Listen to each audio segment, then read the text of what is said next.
Hapa tulikuwa tunaangalia kwenye eneo la attributes za kiulinzi, kwa maana attributes za kwenye eneo la goalkeeping. Kitu gani ambacho anaweza kukifanya Yakub Suleiman? Binafsi nilikuwa na mchallenge Mwayombo, kwa maana kwamba goalkeeper pia anahitaji kuweza kuwa na experience kwa goalkeeper huwa inakwenda kumjengea uzoefu, kwa maana kwamba experience unapokaa golini kila siku unajua kabisa kwamba mpira uko kwenye eneo fulani natakiwa nikae kwenye eneo fulani, ukitoka kwenye eneo fulani natakiwa nikae kwenye eneo hili, kwa kuwa kuna mechi fulani nilifungwa goli la namna hii, kwa leo natakiwa nijiposition hapa. Hizo zote ni kwenye attributes za kiulinzi, lakini pia unakwenda kuzipata unapokuwa na uzoefu wa kukaa kwenye milingoti mitatu kwa muda mrefu. Lakini jambo la msingi kwa sasa ambalo Yakub Suleiman anatakiwa kwenda kuliboresha kwenye hiki kipindi ambacho Musa Pimpin Kamara anakuwa hayupo ni kwenye attributes zake za goalkeeper. Vitu gani ambavyo anatakiwa kuweza kwenda kuvifanya? Boresha kwenye eneo la positioning, usimame wapi wakati mpira uko sehemu gani. Hakikisha kabisa kwamba kwenye mipira ya juu area balls unakwenda kutawala. Endelea kucommand eneo lako la goalkeeping.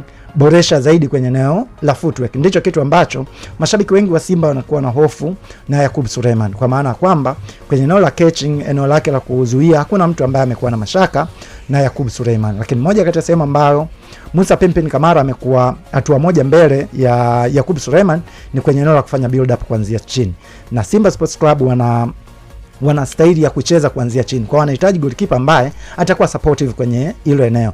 Hapa ndipo ambapo na uona mtihani mwingine kwa Yakub Suleiman ni namna gani ambavyo anaweza kubadilika kwa haraka kulingana na mahitaji ya klabu ya Simba pamoja na walimu wa Simba ambao wamekuwa bora kwenye kufanya build up kuanzia chini. Lakini pia kitu kingine ambacho nakiona kwa Yakub, anatakiwa kukumbuka kuna magolikipa wengi sana ambao walishawahi kwenda kutengeneza ufalme wao mara baada ya magolikipa namba moja kupata majeraha.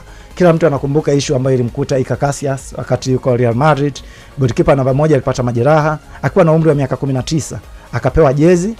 Kilichobaki kimekuwa historia, na aliendelea kucheza kwenye kosta ya Real Madrid na kuwa legend wa hiyo club pamoja na timu ya taifa. Kuna magolikipa wengi sana ambao walikutana na hizo scenario, kwa maana kwamba golikipa namba moja alipata majeraha, alipopewa jezi akuiachia tena ile jezi. Kwa hiyo Szczesny alimuumiza Fabianski, Szczesny pamoja na Lucas Fabianski pia alipata majeraha, lakini mara baada ya golikipa bora wa dunia pia Emiliano Martinez, Bernard Leno aliumizwa na Neil Mupay, Emiliano anapata nafasi. Kwa hiyo kwa Yakub Suleiman na kwa upande wa Simba unajua pia Simba pia washaipita magolikipa ambao walikuwa wametawala kwenye eneo la golikipa namba moja, lakini baadhi ya magolikipa ambao walikuja kuchukua kama Deiwaka wakaja wakafanya vizuri.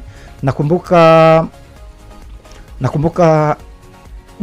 Juma kama kumbukumbu zangu ziko sahihi, pia hakwenda kwa kama golikipa namba moja kwa mara ya kwanza ambao anakwenda wakati anatoka Moro United.